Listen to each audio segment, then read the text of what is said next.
Welcome back. Let's take a quick look at what's making the front page headlines across major newspapers today. Nation, Punch, Vanguard, Sun, Daily Trust, and the Guardian newspaper. And joining us this morning is Aleke TV's in-house analyst, Mr. Res Arum, to give flesh to these whole news issues. Mr. Res, it's a pleasure to have you on Sunrise. Thank you for having me this morning. Good. And you look fresher, more smiling. I suppose Nigeria is treating you well. Fair. Fair. Still fair. Yes. At least thank God for stability. All right, we go to the newspaper headlines from the Nation newspaper. We have Senate, House passed 68.8 trillion naira 2026 appropriation bill. Now we go over to the Punch headline, which says federal government eyes oil windfall to fund 9 trillion budget gap. We go over to the Guardian headline, which says NAS okays 68.3 trillion budget, shifts burden of funding execution to federal government. Now we go back to the Vanguard newspaper, which says just killings. Bola Ahmed Tinubu, Caleb Mutfwang, Nigerian Bar Association vow justice. Now to the Daily Trust, we have Tinubu moves for new loans, debt to hit 195 trillion naira.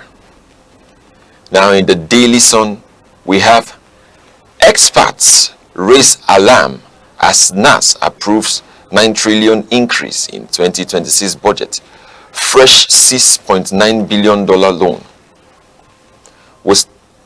We go over to the Punch headline, which says federal government eyes oil windfall to fund 9 trillion budget gap. The federal government is looking to leverage increased oil revenues to cover a 9 trillion budget deficit, signaling reliance on favorable oil market conditions to stabilize finances and support planned expenditures. This is how the federal government is looking to finance the 2026 budget, looking at the overture, we could say overlapping of the 2025 budget, and Mr. President has sent letter to the National Assembly to, request for a new loan. And when Nigerians hear, when we hear about the Mr. President asking for a new loan, everybody starts to go haywire. But from what we are having this morning, it is so that we can have the 2026 budget could be together, and things that should be done with the budget should be done with it. Now, I would also bring this to the stabilizing finances and support planned expenditures, looking at the crude Brent oil price that has escalated since the war in that's the Middle East tension between US, Iran, and Israel started. It moved from Nigeria's benchmark in the oil price was $68, and now it has moved up to $118. And this is to see that even though the federal government is making a gain from what we're having, because this is where they set their benchmark, but there's still the demand for loans, the demand for more input in the already set budgets. So this is what we're having this morning. All right, Mr. Rez, let's dive into this. Well, you see, we talked about a two-way traffic coming from the crisis in the Middle East. That certainly Nigeria is going to gain and Nigerians are going to lose. When we say Nigerians are going to lose, the effect on domestic goods and services has so much deteriorated. When I say prices has gone up, the common man cannot afford to buy fuel. This prices, transportation is at the high cost because of the finished products, petroleum products prices. You see, the petroleum product prices are the high, especially the PMS, that is more in use in the country. And of course, it has gone up to 1,400 naira per liter. Yeah, but at the same time, the federal government is getting the cost oil prices have soared, that is the crude prices. And the crude prices at $118 per barrel means that we, the country, as it is making a whole lot of profit. But we remember that the subsidy regime has gone. So there's no point, the money that's going to be gotten from that will not be, now used for subsidy.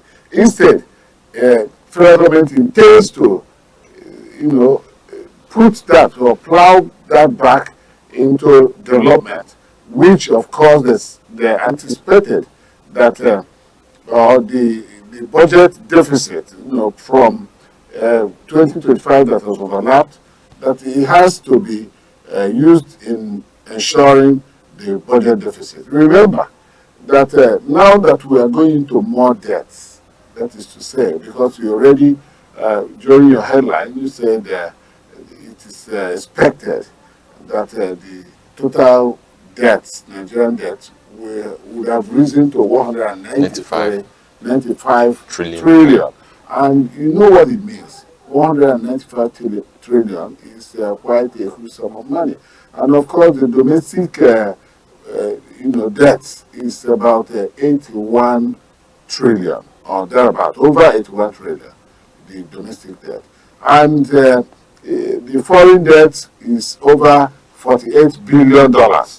So you see, and as at now, we talk about our foreign reserve at $51 billion. It is something that just can sustain Nigeria for 2 months in terms of trying to pay for trade across trade, goods and services internationally.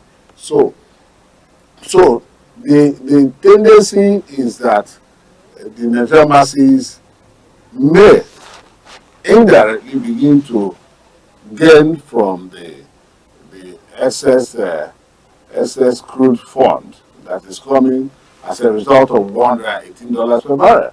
And how there? Because government is going to use them to possibly work more on infrastructure, work more on social services and all that. You give Nigerians social services, health services, all these things are encompassed in social services that will change the lives of the ordinary Nigerian. But saying is one thing, doing is another.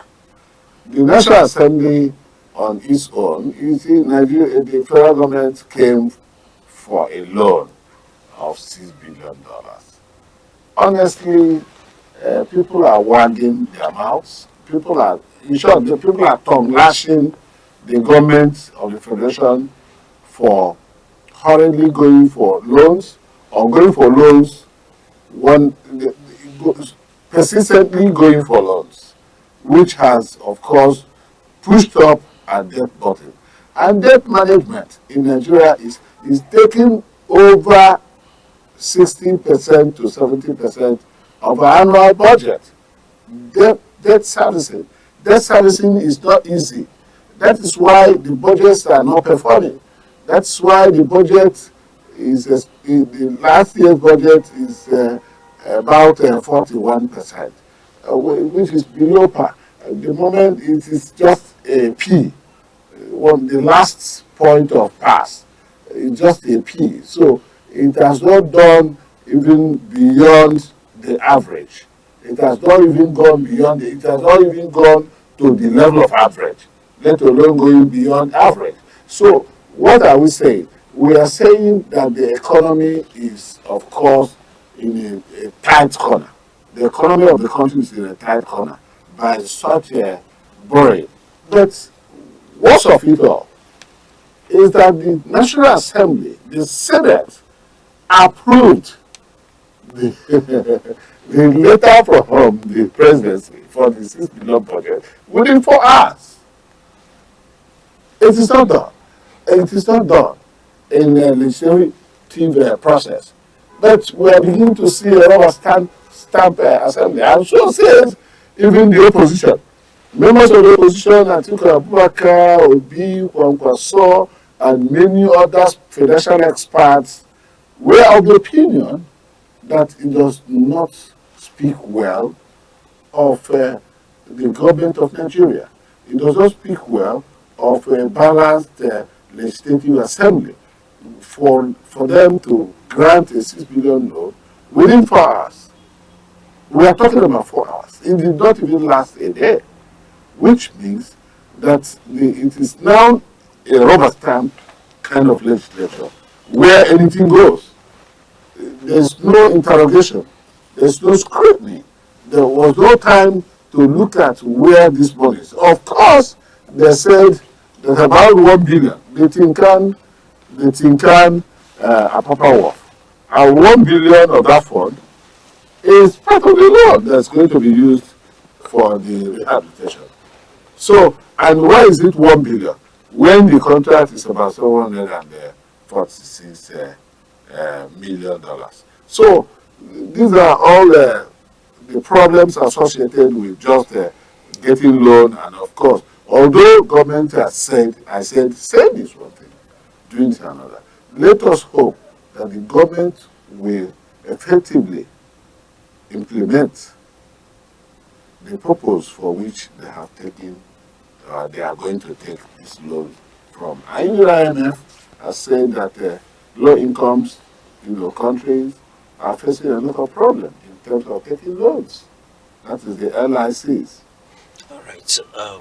Thank you very much for that in-depth analysis on this very issue.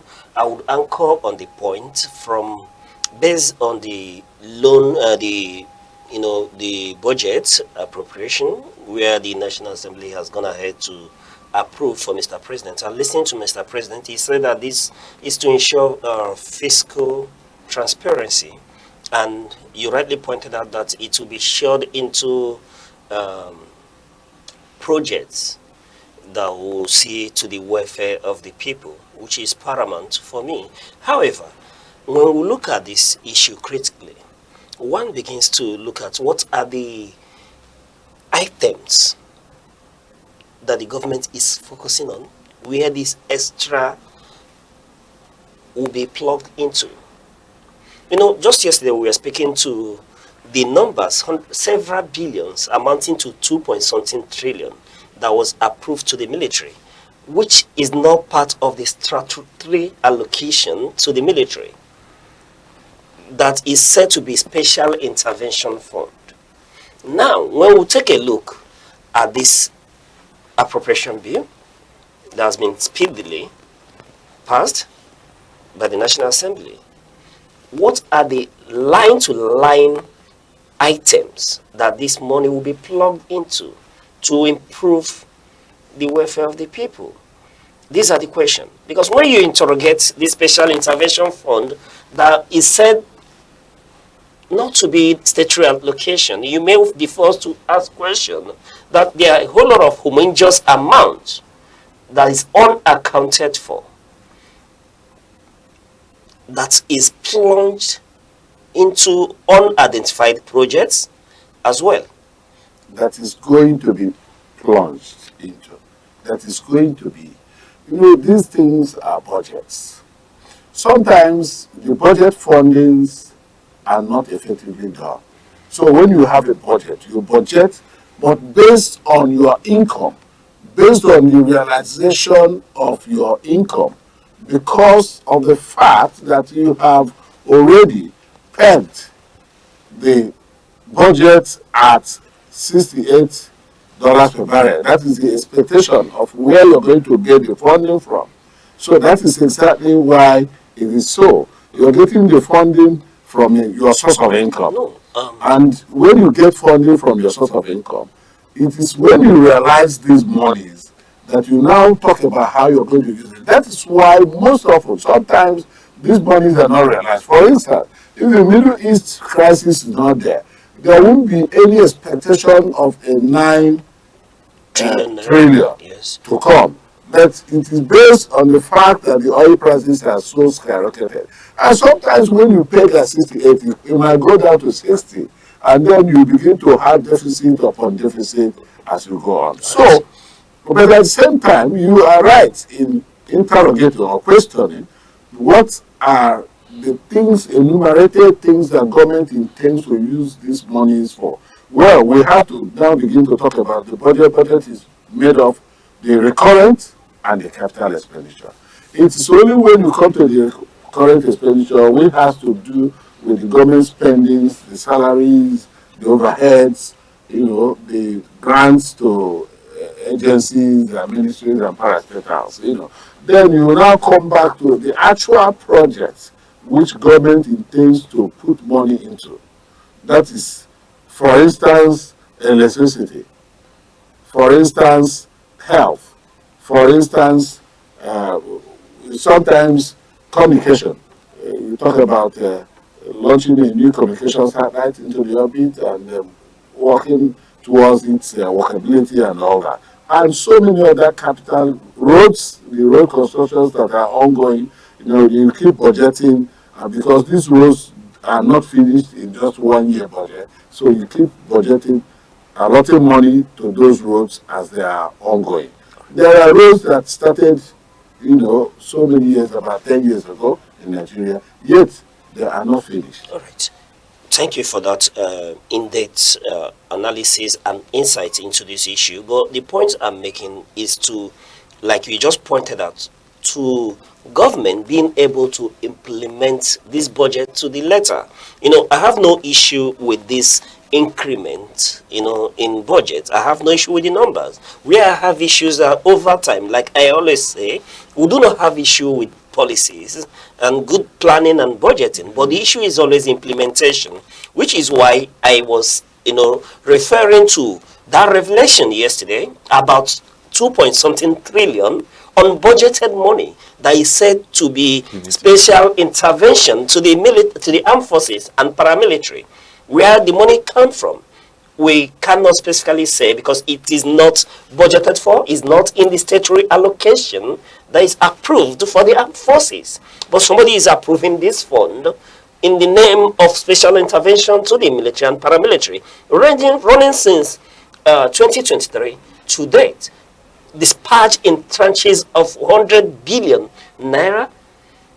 And I'm saying, if we have that humongous amount flying outside the budget, then one may be forced to take a keen observation as to, like you did point out, about government having unfinished projects that money needs to be plunged into. So what my concern is that, yes, government has increased this appropriation bill, expectedly the budget of their plans, but let us see that they are executed, that the items for which this money are supposedly meant for should be executed till the letter.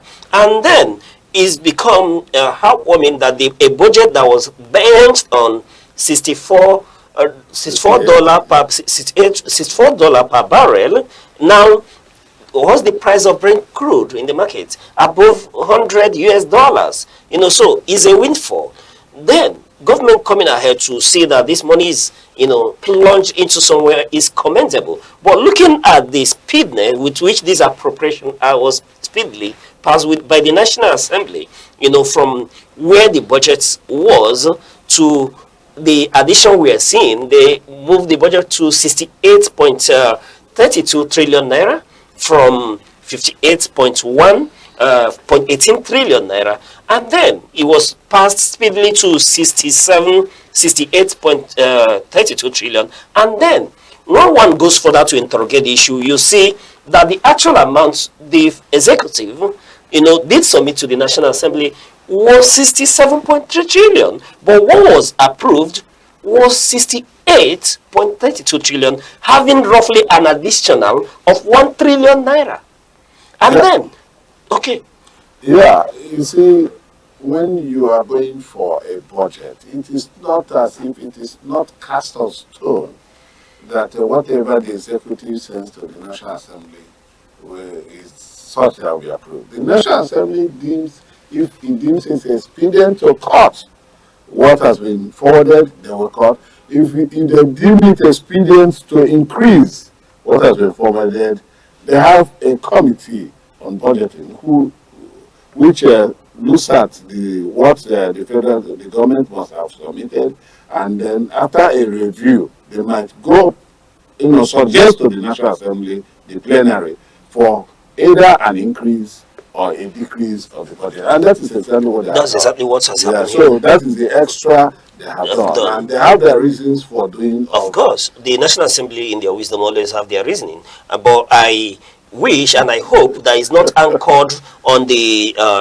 pessimistic views of our former president, when he speaks about the corruption in National Assembly, budget padding and all that, So this shouldn't be what we're witnessing in this time around. That's the point I'm trying to make. Yeah. But give and take, it's good that we're seeing that government, has plans to accommodate this windfall and plunge it into the budget. But like I did say, the most paramount thing here is execution, executing it to the letter.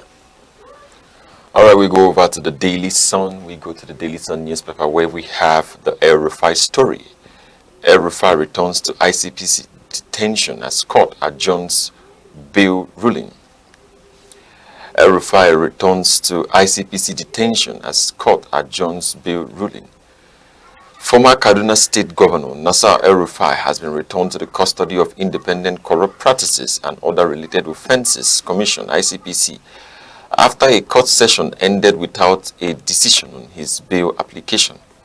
The court adjourned the ruling on his bail request to a later date, leaving him in detention. Pending further judicial determination. That is what we're having in the Daily Sun. And all right, Mr. Rez, let's quickly look at the issue of ICPC and El Rufai here. The other day we saw him burying his mother.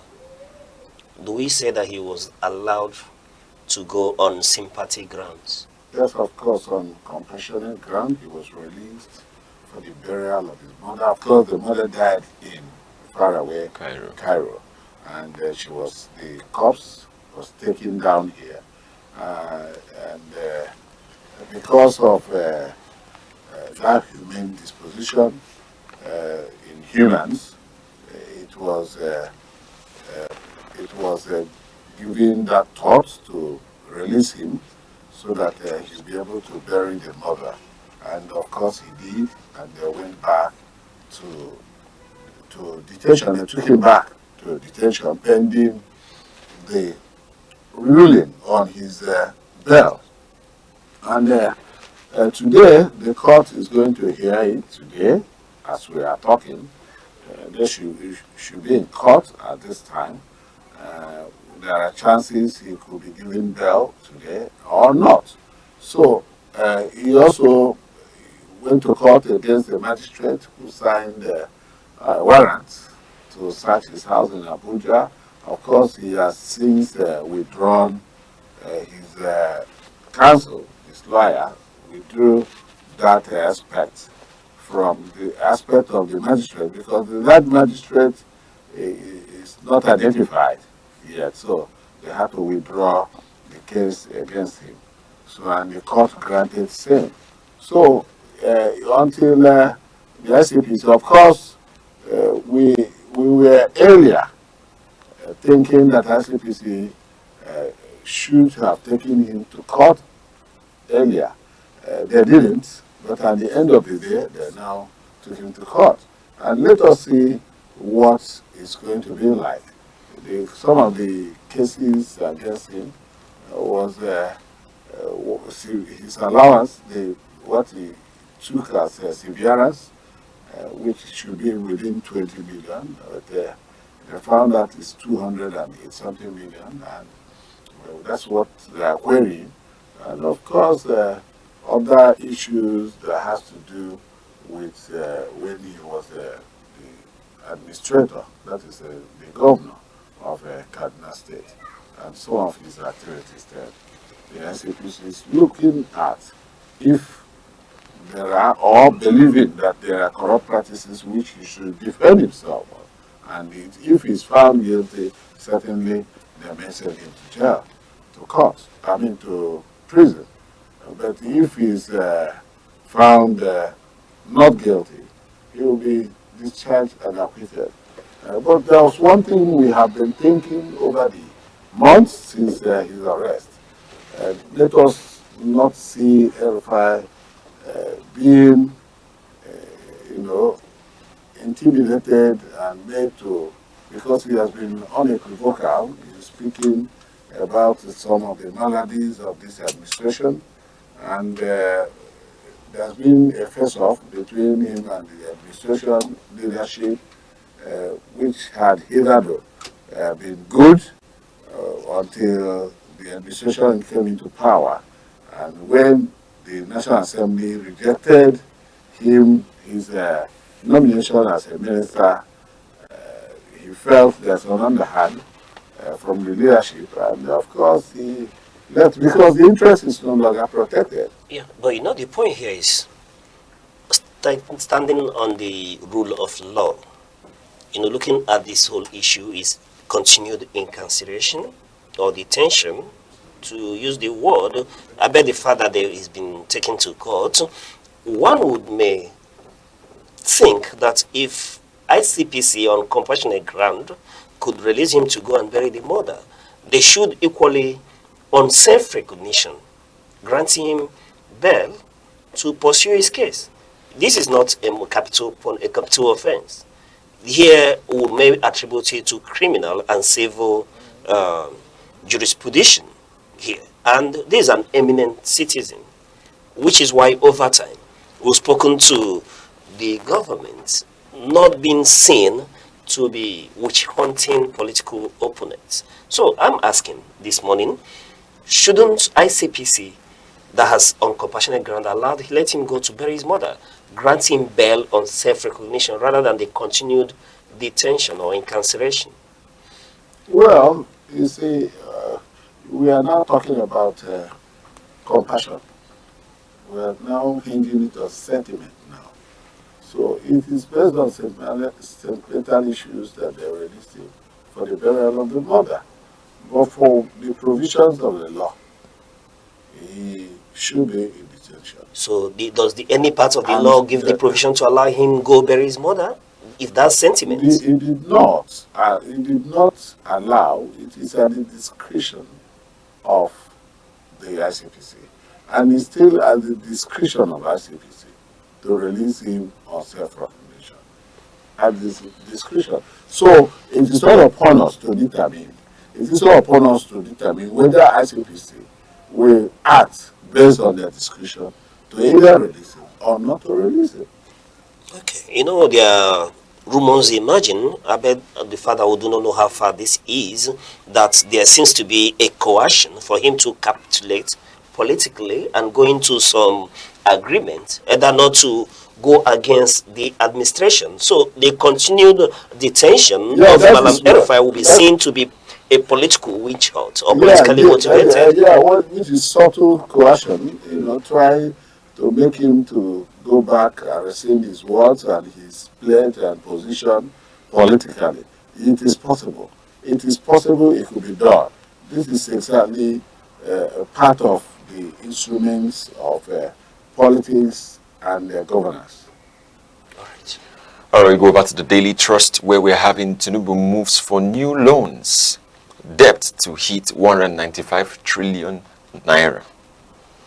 Tinubu moves for new loans. Debt to hit 195 trillion naira.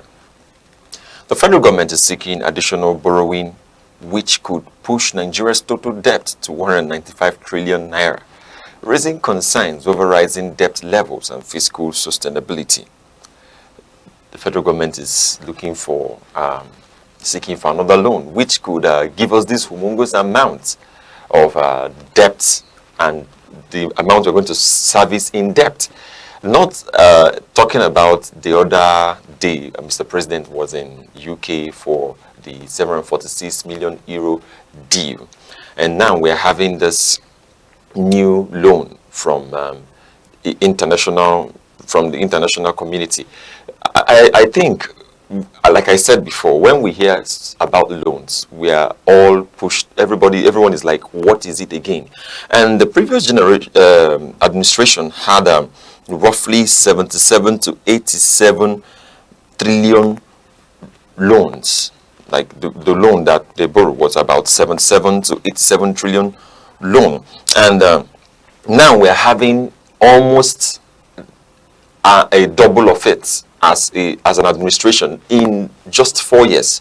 This particular loan was in the space of 2015 to 2023. I'm talking about the late President Muhammadu Buhari administration. Now we are having President Tinubu. Just in 4 years, we are reaching up to 195 trillion naira in loan. And what does this actually do to our economy when we are trying to bring in money to help the budget? Your first paper, had, a linked headline to this headline.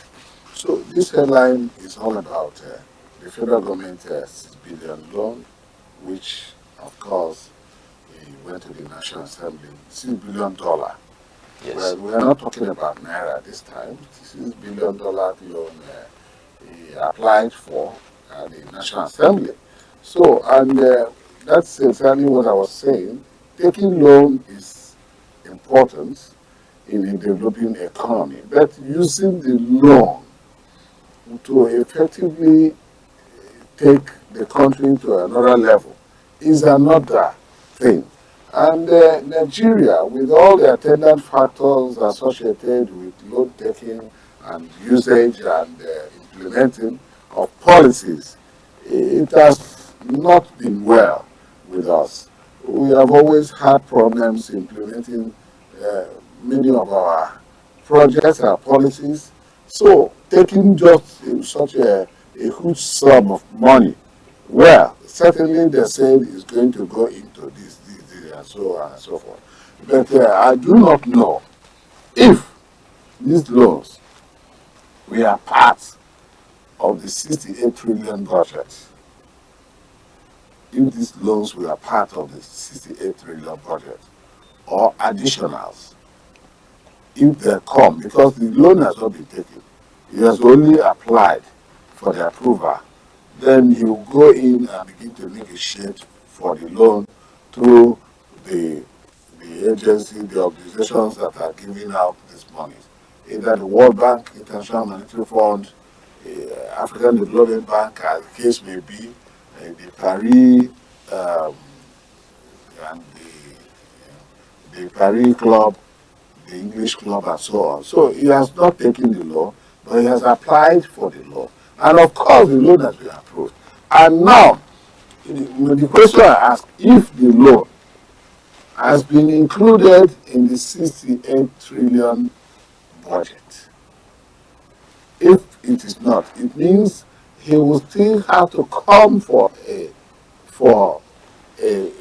budget to accommodate the expenditure of that loan when he comes.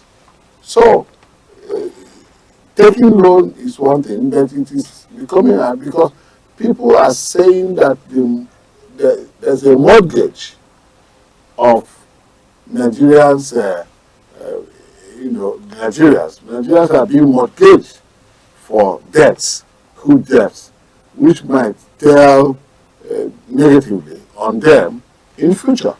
So we should be very mindful, government should be mindful of the way they take these loans. They have to manage what they have. Nigeria is said to be rich because they are making money, especially now that the oil is high.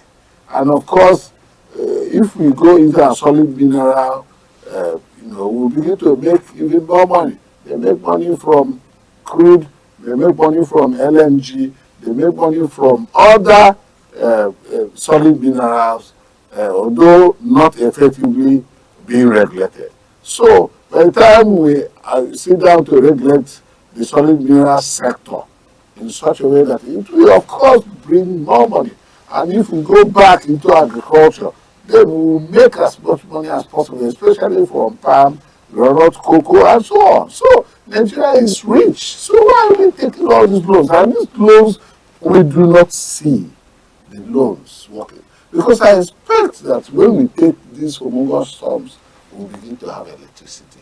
I expect that when we begin to take these monies, we'll begin to have beautiful healthcare system that will make other nations of the world to visit Nigeria for health tourism.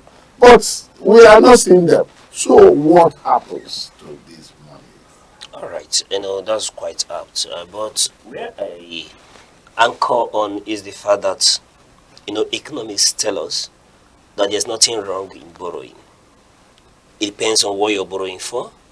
If you are borrowing for development, if you are borrowing to generate more wealth, they try to explain it out that there is nothing wrong in borrowing. And on that ground, I concede to the administration's borrowing. But the question, like you did raise, are quite germane. What are they borrowing for? And one would expect that a time like this is not a time that the nation Nigeria would go for borrowing.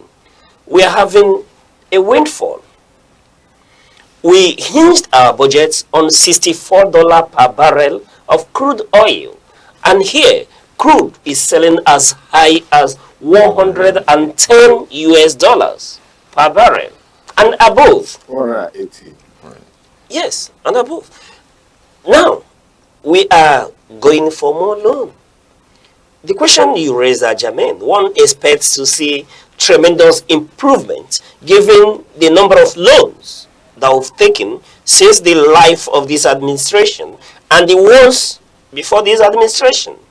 Where are the marked improvements? These are the questions to ask. However, above this, I ask, what are the structured repayment plan for this loan? These are the issue. This loan, is it in any way going to make us pay an additional tax? Speaking to the masses, is it going to have impact on increment on taxes? Is it going to have impact on inflation that would yield more pressure on the economy? These are the questions. And over time, one is not inundated with the fact of how these loans will be restructured. And I'm forced to begin to question why at this time, where we are enjoying supposedly a windfall, that the government, through the crisis in the Middle East, Iran, has struck up opportunity that there are more money accruing to the Federation. And I ask, yes, we've seen a budget proposal. We've seen an appropriation bill that has been passed speedily. And this loan that we'll speak to equally has been, like you observe, within 4 hours, speedily passed by the National Assembly. Then the question is, are we going to see the requisite developmental infrastructures, improvement on economy, improvement on light, like you did mention? Are we going to have better road network, improved healthcare as a result of this windfall? Reminding me to ask the question, what happened with the windfall, the Gulf windfall, during the Babangida administration? If care is not taken, are we going to toe the same line? Because we celebrated the Gulf windfall that came. And then, if you ask anybody that's been in Nigeria to point to the developmental strides that emanated from the Gulf windfall, I bet that you may see pointed fast as to that windfall. In fact, nothing is being spoken about that again, because it's not economically tied to the advancement of this nation. At least that we've seen. We continue to have collapsed grid. We've continued to have dilapidated road network. Our healthcare system is in a total mess. The JAPA issue is taking over the medical profession, where once people graduate in Nigeria, they look for the next available country. They welcome them with open hands. So there are critical questions to ask.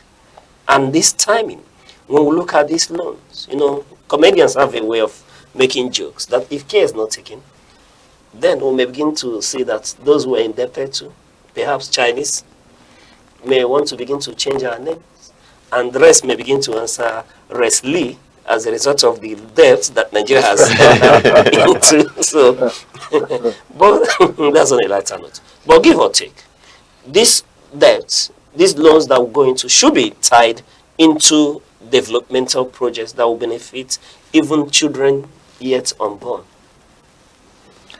All right, we go over to the Vanguard headline, which says just killings. Bola Ahmed Tinubu, Caleb Mufwang, Nigerian Bar Association vow justice. Following the killings in Jos, President Bola Tinubu, Governor Caleb Mufwang, and the Nigerian Bar Association have pledged to ensure justice for victims, signaling a coordinated push for accountability and stronger action to address the violence. Yes, the president has given his speech and his letter commiserating with the victims of the Jos and the Kaduna State mayhem, those who were killed on the Palm Sunday. 13 people who were killed as wedding guests. Yesterday, it was a sad event, of course, where 13 people were killed, and also we're having 28 people in Jos who were killed by, we could call them bandits. And Mr. President has sent his letter through his media spokesperson, that's Mr. Bayo Nanuga, talking about the issue, how he is working to, fix security. And we still say commiserations to the people, to the families who lost their loved ones in that particular, in the two separate attacks. He also commended the governors Caleb Mutfwang of Jos and Obasani of Kaduna State, and reiterating his efforts to seeing that security tensions are being calmed in the zones and regions. And something that Mr. President wrote here that I want to, that just got my attention is that he cautioned the section of the media against suggesting that the attacks were religiously motivated. That's what I saw, that he cautioned the section of the media against suggesting that the attacks were religiously motivated. Even while yesterday we were still in news that Relemont, the U.S. congressman, came out to say that Nigeria is still having the same issue that they have been having while they are looking into its alleged genocide. So Mr. President has also, on the other hand, said that the media should refrain from taking this as a religious war. I see it as something that we need to talk about, but also looking at the fact that during the Salah, that's Eid al-Fitr, almost at the end of one of the fasting days, there was a bomb blast. There was a suicide bomb attack in Borno, which happened in the market, at the hospital gate, and also in the post office. So looking at this, Mr. Rex, from what Mr. President has said and from what this whole thing is, yes. Yeah, Mr. President was speaking from an angle of conflict resolution, just to ensure that the situation does not escalate. If it has a religious undertone, sure it does, of course. Why should it be during the Palm Sunday and where it happened? But then you have to resolve conflicts. You have to speak to situations of conflict in such a way that it will be coming down, de-escalating instead of escalating. So the statement of Mr. President is for the escalation of the situation. Of course, even Moftang, the governor of Plateau State, commended the youths of Anwaru Kuba for the way they have been calm, not going for reprisal. Otherwise, they would have always seen that it is a religious war, and they will begin to retaliate. But now it has not happened so. So there's been peace, and they are commended. The information is that somebody has been arrested in connection with that, and they are assuring that certainly they are going to bring the perpetrators to justice. You see, but then it comes to the fact that Nigerians, any warnings has to be taken serious. Nigeria security system must be proactive so that we will be able to forestall the happenings. Not when it happens and then we begin to run helter-skelter, begin to talk sweet words, beautiful words, to calm frayed nerves, to calm the families of deceased person, and so on. It is not fair. What is fair is that we do not allow such dastardly act to happen in our society, because you see, it means that nobody cares. The life of one person, you know what it means. For you to lose in a country that is not at war, somehow not officially at war. There's a war against terrorism, yes. But it is not a kind of war that you know your enemies direct. So, it is not good for us to be losing lives like that with reckless abandon. And it doesn't be much that's been done. Nobody could bring us into believing that the government is fighting terror. If the government is truly doing that, all right, we will begin to see the effects of the fight against terror. We'll begin to see the capture of certain people. It's not even a capturing of sponsors of terrorism. And when you capture, when you uproot the causes of terrorism, the sponsors, then you are now beginning to fight against terrorism. But if you allow mining in the north, where some nationals from the international community are funding terrorists to protect their mining fields, and you have not stopped it, and you know them, you have your satellite, you have your image gathering equipment and all that, and you have not done that, then, after all, even the terrorists themselves operate in social media. Yes. And they have social media handles. Yes. And if in an TV, as a journalist, you begin to say certain things that government seems is not good enough for the peace of this country, they will track you and arrest you. But they cannot track and arrest the terrorists who are using social media, who are using the networks that are available in Nigeria. So how do we reconcile that? All right. So looking at this same just not issue, there's also a news about the governor of the state of that's Caleb Mufwang coming to the local government in an armored tank, with an armored tank.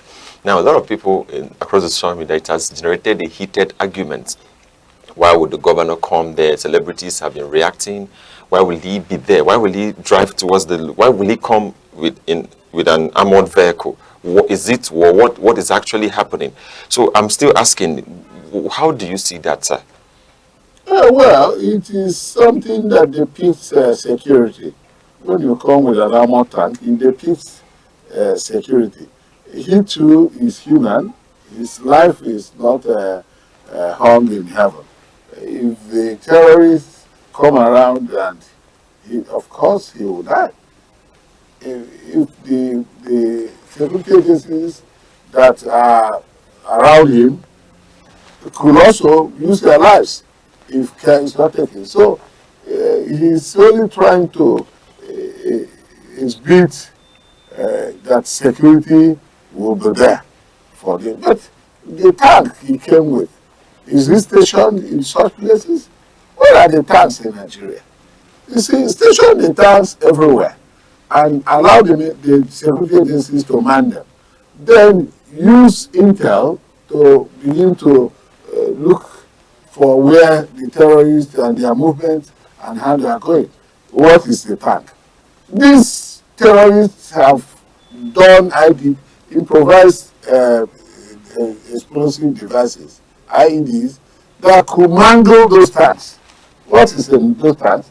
the tanks are not indestructible, the IDPs can mangle it in such a way that you just see one carcass of a thing. So it does not exist.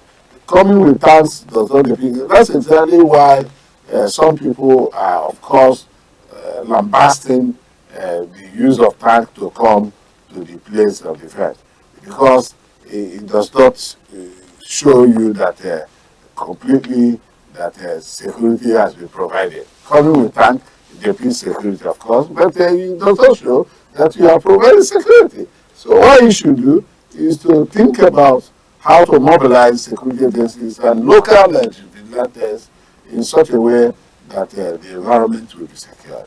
Yeah, listening to you, you summed it up quite well, and I do not think I could have framed it any better. But it calls to the issue that insecurity in Nigeria has gotten to a level where rhetorics alone can no longer cope the issue. Yeah, speaking to the governor, going to the just north, Rukuba. Agwarukuba in particular, with an armored vehicle, and you did say he's a woman, and he's equally afraid as well. Yes. And where does that leave us? It speaks to the fact that there is no plan in sight. Yes, there's no plan in sight. What we're seeing is pure rhetorics. To what end? Remember, here in the studio, we were speaking to the issue in Maiduguri, and we did allege that given time, you will see a replication of a similitude of violence in another locality, and it's happening. People were given a wedding present of death. People that went to celebrate life, consummate a wedding, and then all they could get in return was the gift of death. And here we are speaking to rhetorics. For how long do we speak to this intention? When do we begin to give action to this whole issue? I do not want to speak to either being a religiously motivated or not being religiously motivated. Where I'm hinging on is the fact that the buck stops on the government's table. And there has to be an expedition of action. In fact, I am aligned with the senator from Kogi State when she said that if General Musa retired, his breadth of ideas on how to handle these issues, he should resign. Is one too many? To what end? That's the question. And to those that want to paint the picture of ethnic cleansing or religious coordination, the fact remains that even the RECMO that is speaking to this issue, the US are no longer exempt because we are in collaboration with them. And it seems that their presence is emboldening these insurgents. So we need action. We need to see expedited action and not rhetorics. Then, if we see action and see that these issues are cleared, then it turns up another issue. Because obviously, what the governor's movement depicts is that he lacks control, that he is overwhelmed. He doesn't have the confidence, even in his own security as well. Leading me to raise the question, which the northern governors did suggest to the federal government: suspend mining. What have we done in that regard? They said at least 6 months, and let's see if this whole insecurity will be curbed or minimized. What are we doing about it? Are we sacrificing excess reserve to human lives? I am sorry, but the Nigerian nation needs to stand up and do more for her people. That people are dying more in Nigeria than perhaps Iran. So, to that end, we are pleading with the federal government to please expedite action and come to the aid of our rural communities that are being ravaged by insurgents and bandits. Is one death too many? It's happening in Plateau. It's happening in Kaduna. The question remains, where next? And it is the responsibility of government to say that there's no question mark to this question.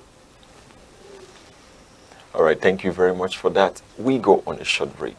We'll return with more updates. Stay with us.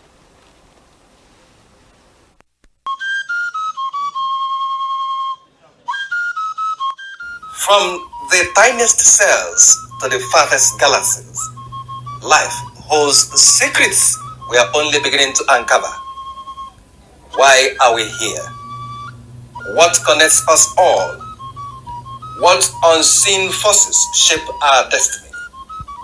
Join Professor Jude Udenta as he explores the wonders, the questions, and the revelations that define existence. Mysteries of life, where every answer sparks a new discovery. Watch now on Aneke TV every Monday.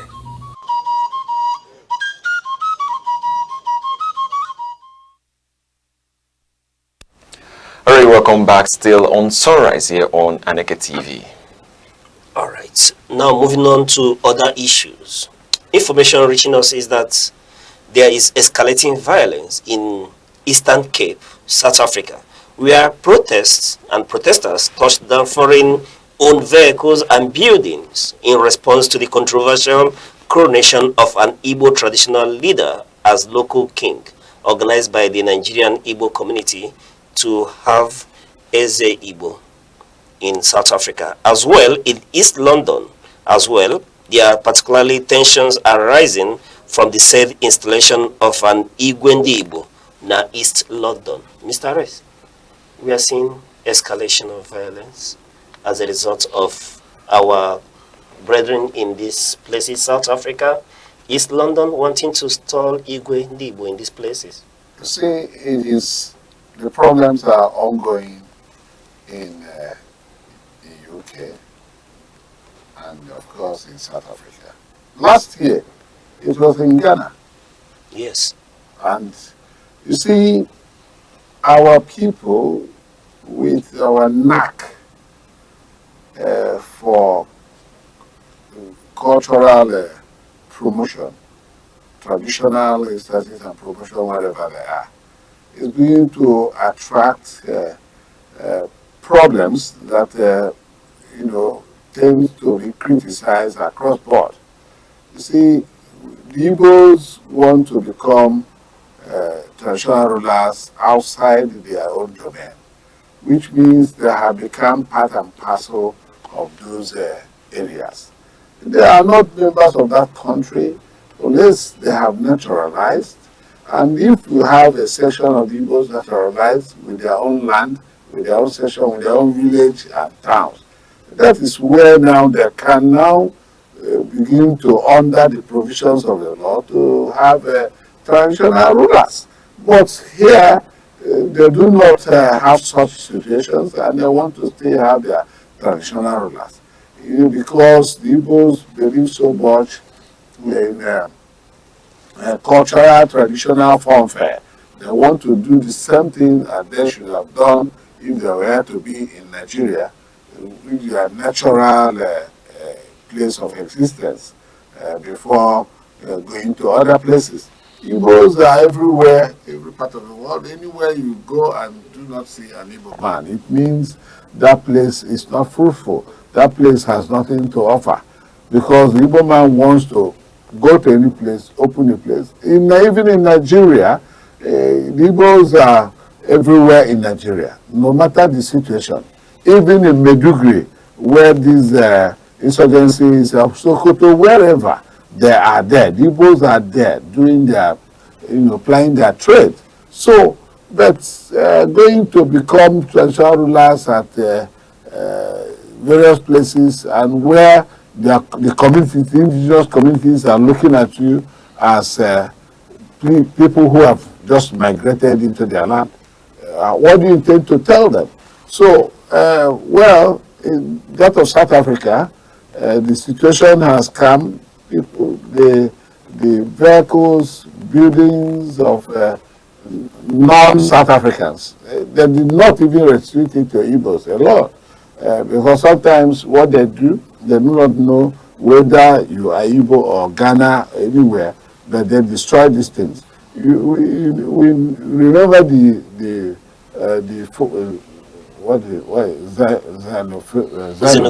xenophobia period. It was almost the same thing, and it's going to now escalate if care is not taken.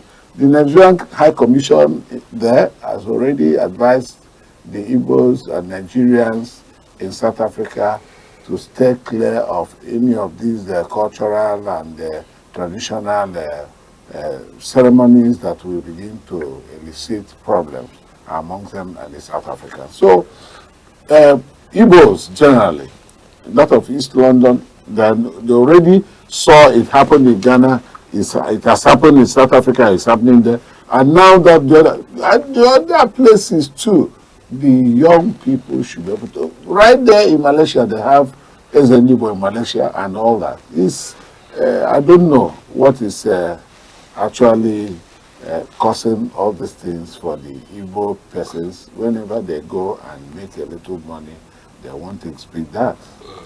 All right, that's quite in-depth analysis on this issue, but I can tell you as well that it even happens within Nigeria as well. It's not just those in other nations. The Igbo diaspora outside the Igbo land equally indulge in this practice where you want to see a Igbo, wherever the Igbos are domiciled. I remember quite well that as far back as 2010, 2011 in Lagos, there was controversy arising from this Ezigbo in Lagos State, where there was serious controversy, where there were fights. And the fact, the Lagos State government as then had to wade in, I think it was the government of Fashola, had to wade in, and where they recognize certain individual, the Igbos have this dominance in some parts of Lagos, speaking to areas around Mushin and some other parts, and they were quite influential. But it's now,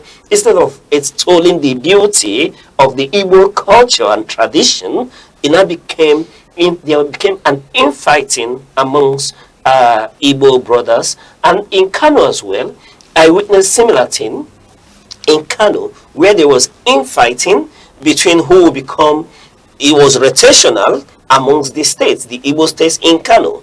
And then certain individuals felt that they are being undermined and that a particular people are continuing to trump up who becomes the Ezigbo in Kano. It was mired in controversy. There were court cases, there were infightings as well, leading to trashing of the beautiful culture that is always being exhibited in Kano, leading to the Igbo traditional festivals being suspended a while. So, like you rightly and aptly pointed out, it happened in Ghana, in Malaysia, and others. And why do we keep on, painting the Igbos in bad light? Because that's what it is. Instead of extolling and upholding the beautiful Igbo culture, the controversies around it leaves, a bitter taste in the mouth. And having said that, what's the position of the Ohaneze Igbo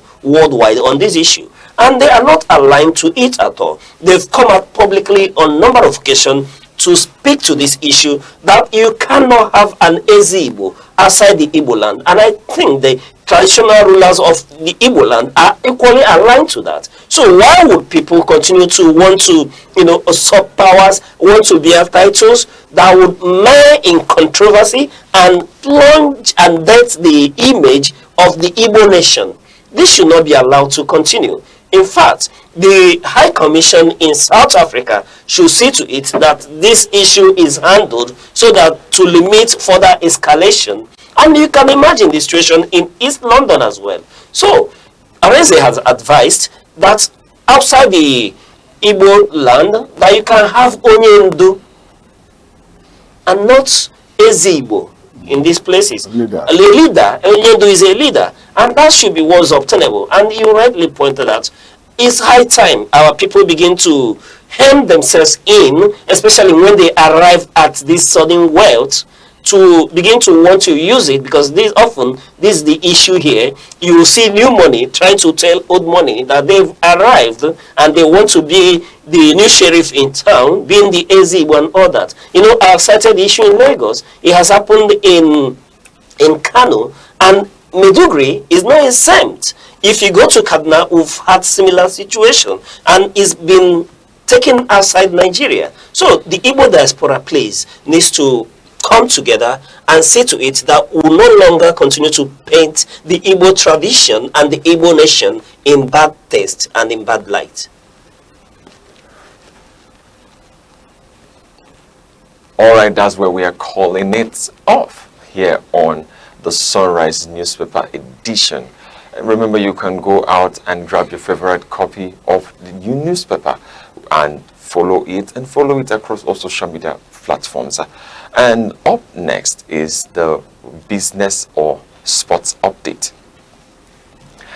And in the sports update, we are talking about this particular Nigeria-Jordan match where Nigeria had a 2-2 game. Just a brief update on sports. And we're also talking about that the Premier League is about to come back, and I know sports enthusiasts are ready to carry out what they want to do. And I'm sure that you are going to hang around as we bring you more of these and more of what it's happening in the world of sports. Well, thank you very much for waking up with us. Thank you very much for watching. I am Good Hope Chukuma. It's always a pleasure. All right. Thank you, Mr. Resaro, for those in-depth and incisive analysis on news issues. Thank you, Mr. Uche, for having me this morning. And for you, viewer, keep watching Aneke TV Sunrise editions. And I'm Uche Osai. On behalf of all of us here on Sunrise and Aneke TV, we'll say thank you for watching and keep watching till we come your way same time tomorrow. Bye-bye.